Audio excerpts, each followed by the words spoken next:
Oppo IQ Neo 9 Pro, এটা red কালারের, ওটা আজকে ডেলিভার হয়ে যায় 22 তারিখে অর্ডার দেওয়ার পরে, যেহেতু প্রি বুক করে রেখেছিলাম, সো 22 তারিখে অর্ডার দেওয়া হয়েছিল।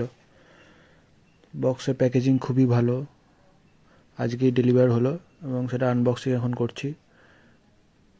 এবং এখানে আমি প্রাইস এটা দিয়ে দিলাম কত লেগেছিল।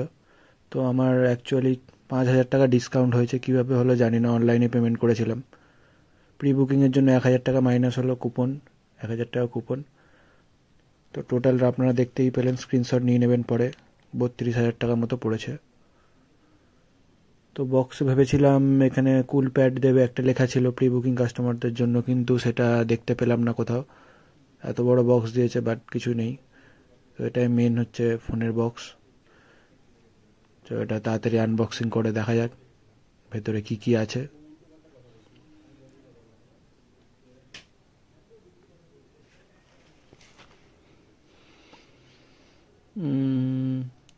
ফোনটা এমনি খুবই লাইট ওয়েট। তো ওখানে আর একটা সিল আছে, আমি দেখিনি, পিছনে সিল করা আছে পিছনে আর একটা।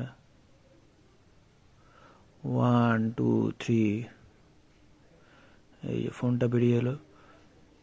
সরি, ভিডিও কোয়ালিটিটা একটু বাজে এসছে, কারণ অন্য ফোনটা একদমই মানে ক্যামেরাটা খারাপ হয়ে গেছে, অন্য ফোন দিয়ে রেকর্ড করতে হয়েছিল, তার জন্য সরি। তো বক্সের মধ্যে এটাই, এই কেসটা রয়েছে, খুব কেসটা মোটামুটি একটা কোয়ালিটির। আর 120 ওয়াটের চার্জার। আর এটা হচ্ছে type C to type C cable.